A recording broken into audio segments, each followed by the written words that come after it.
అందరికీ నమస్కారం. Welcome back to my channel డియరాస్ వరల్డ్. నేను దీప్తి. ఈరోజు నేను ఈ వీడియోలో రాగి పిండితో చపాతీ, పుల్కా, రోటీ ఎలా చేయాలో చూపించబోతున్నాను. ఆలస్యం ఎందుకు, వీడియోనైతే స్టార్ట్ చేసేద్దాము. మామూలు చపాతీ కంటే ఇది చాలా సూపర్ సాఫ్ట్గా ఉంటుందండి. ఈ చపాతీ కొన్ని గంటల తర్వాత కూడా చాలా సాఫ్ట్గా ఉంటుంది. అయితే ఇంకెందుకు ఆలస్యం, రాగి పిండి చపాతీ అదేనండి పుల్కా ఎలా చేయాలో, దానికి కావాల్సిన ఇంగ్రీడియంట్స్ ఏంటో, ప్రాసెస్ ఏంటో చూసేద్దామా? ఆలస్యం ఎందుకు, వీడియోనైతే స్టార్ట్ చేసేద్దాం. నేనైతే 2 గ్లాసెస్ ఆఫ్ రాగి పిండిని తీసుకుంటున్నాను.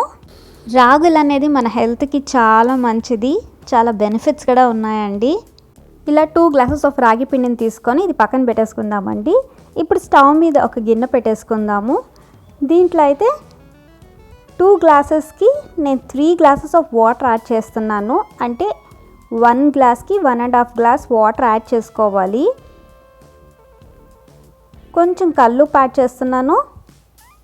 తర్వాత ఆయిల్ 1 స్పూన్ అయితే సరిపోతుంది.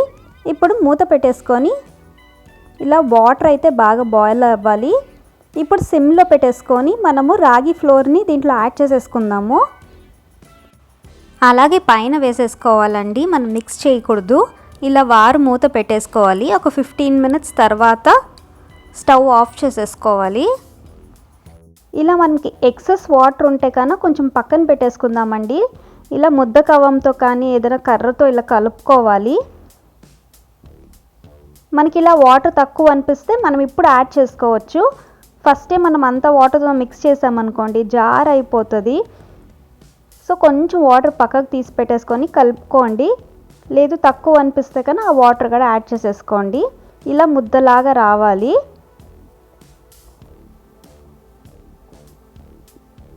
కొంచెం చల్లారితే మనం బాగా చేత్తోనే మిక్స్ చేసేసుకోవచ్చండి.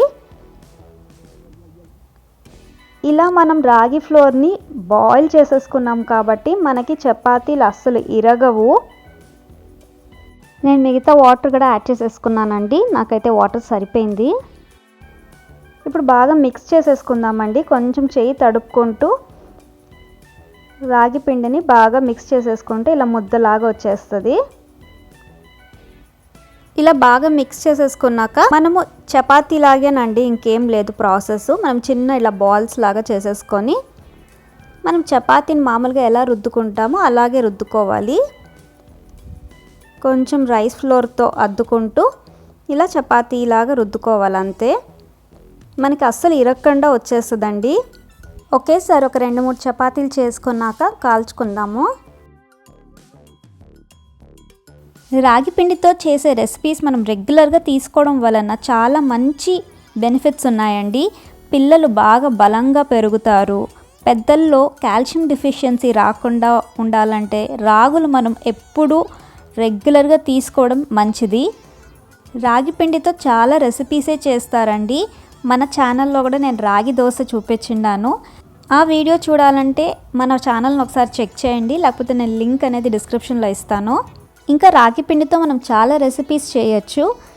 రాబోయే వీడియోస్లో నేను రాగి పిండితో రొట్టె ఎలా చేయాలి, సంగటి ఎలా చేయాలి అవి కూడా చూపిస్తాను.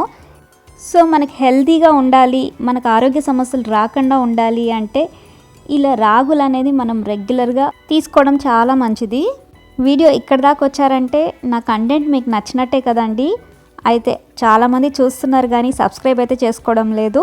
ఇంకెందుకు ఆలస్యం, నా కంటెంట్ మీకు నచ్చినట్టయితే, నా ఛానల్ని ఇదే ఫస్ట్ టైం చూస్తున్నట్టయితే తప్పక నా ఛానల్ని సబ్స్క్రైబ్ చేసేసుకోండి, లైక్ చేయండి, షేర్ చేయండి. సో దట్ మరిన్ని వీడియోస్ చేయడానికి నాకైతే ఎంకరేజింగ్గా ఉంటుంది. పక్కనే ఉన్న బెల్ ఐకాన్ని కూడా యాక్టివేట్ చేసేసుకోండి. నేను వీడియోస్ పెట్టగానే మీకు నోటిఫికేషన్స్ వచ్చేస్తాయి. మనం ఇలా చపాతీ చేసేటప్పుడు మనకి కింద కూడా అంటుకుంటుందండి, ఒక్కొక్కసారి రాదు, ఇరిగిపోతుంది అనుకున్నప్పుడు ఇలా మనం కాడతో తీసేయచ్చు, ఈజీగా వచ్చేస్తుంది. ఇప్పుడు స్టవ్ మీద ప్యాన్ పెట్టేసుకుందామండి. ప్యాన్ హీట్ ఎక్కాక నేను ఇది చపాతీ అయితే యాడ్ చేసేస్తున్నాను. మనం ఒకసారి ఫ్లిప్ చేసుకున్నాక ఇప్పుడు ఆయిల్ అప్లై చేసేసుకోవాలి. ఆయిల్ అయితే దీనికి ఎక్కువ ఏం పట్టదండి. ఇలా ఆయిల్ అప్లై చేసేసుకున్నాక మనం తిప్పుకునేస్తాము. ఇది బాగా సాఫ్ట్గా ఉంటుందండి, టేస్టీగా కూడా ఉంటుంది. ఇలా 2 సైడ్స్ ఆయిల్ అప్లై చేసుకోవాలి. రెండు వైపులా కొంచెం గోల్డెన్ బ్రౌనిష్ వచ్చేదాకా కాల్చుకోవాలి. చూడండి కొంచెం బాగా పొంగుతుంది కదా పూరిలాగా మీకు. మేమైతే అందుకనే రాగిపిండి పూరి అని చెప్తాము. చెప్పాను కదండి, అదే రాగిపిండి పుల్కాలు అయితే మనకి ఎంతసేపు అయినా కూడా అలాగే సాఫ్ట్గా ఉంటుంది, మనకు అస్సలు గట్టి పడవు. ప్రాసెస్ అయితే చాలా సింపుల్గా ఉంది కదా, అంతే టేస్టీగా కూడా ఉంటుంది. డెఫినెట్గా మీరు కూడా ట్రై చేయండి. ఈ రాగిపిండి చపాతీ ఏ కర్రీతో అయినా, ఏ కూరతో అయినా, పప్పు దేంతో అయినా పర్ఫెక్ట్గా ఉంటుందండి. అయితే ఇంకెందుకు ఆలస్యం, చూసేసారు కదా రాగిపిండి చపాతీ ఎలా చేయాలో. డెఫినెట్గా నేను చూపించిన ప్రాసెస్ ఫాలో అయితే మీకు కూడా రాగిపిండి చపాతీ ఇలాగే సాఫ్ట్గా యమ్మీగా వస్తుంది. మీరు కూడా ఒకసారి చేసి చూడండి. హోప్ మీ అందరికీ వీడియో నచ్చింది అనుకుంటా. Thanks for watching. Like, comment, share and subscribe to my channel. See you soon. Bye bye.